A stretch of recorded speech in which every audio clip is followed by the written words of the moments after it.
Here we're going to find the exact value of a trigonometric expression. We want to find the exact value of the cosine of sine inverse of 2/3 plus tangent inverse of 3/2. We're going to start off by defining two angles. We'll let alpha equal sine inverse of 2/3. If we sine inverse of 2/3, that means that the sine of alpha is equal to 2/3, and alpha needs to be in quadrant 1. We'll let beta equal tangent inverse of 3/2, which means that the tangent of beta is equal to 3/2. Again, beta needs to be in quadrant 1. Since we know that the sine in the circle will be y over r, we consider a circle of the form x squared plus y squared equals r squared. Here you have the sine of alpha is equal to 2/3. So we have y is 2 and r is 3. If we put those into our equation, we'll get that x squared plus 2 squared equals 3 squared. Which will give us that x squared is equal to 5. We know that we're in quadrant 1, so x needs to be positive. So we'll get that x is equal to the square root of 5. We'd like to find the cosine of alpha, so we'll need that later. The cosine of alpha is equal to x over r. In this case, we have that x is the square root of 5, and the radius r is 3. So cosine of alpha is equal to the square root of 5 over 3. We're going to work on this beta now. We know that the tangent of beta,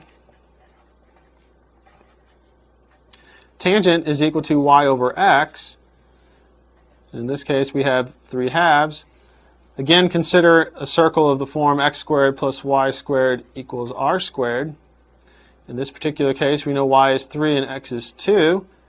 So we'll have 2 squared plus 3 squared equals r squared. So we'll solve this for r and get that r is equal to the square root of 13. Now that we've found the tangent of beta, we also need to find the sine of beta and the cosine of beta so that we can finish our problem. Here we've rewritten the expression that we'd like to evaluate. We've also got the sine of alpha is equal to 2/3, cosine of alpha is equal to the square root of 5 over 3, and tangent of beta is equal to 3/2. We'd like to find the sine of beta. The sine of beta is going to equal y over r, and we're using the angle beta here. Y was equal to 3, and we found on the previous page that r was the square root of 13. So we'll have the sine of beta is equal to 3 times the square root of 13 divided by 13. We'll also need the cosine of beta. Cosine of beta is equal to x over r. X is 2.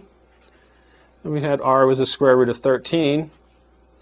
So cosine of beta is equal to 2 times the square root of 13 divided by 13.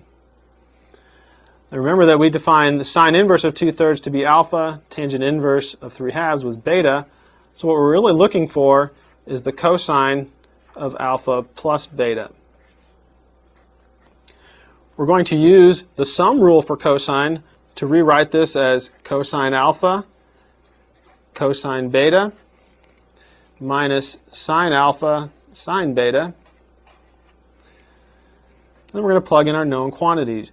You know that cosine alpha is the square root of 5 divided by 3. Cosine of beta is 2 times the square root of 13 over 13. Sine of alpha was 2/3. And the sine of beta is 3 times the square root of 13 over 13. If we clean this up and simplify, we'll get 2 times the square root of 13 times the square root of 5 minus 3, all divided by 39. So the cosine of sine inverse of 2/3 plus tangent inverse of 3/2 is equal to 2 times the square root of 13 times the square root of 5 minus 3, all divided by 39.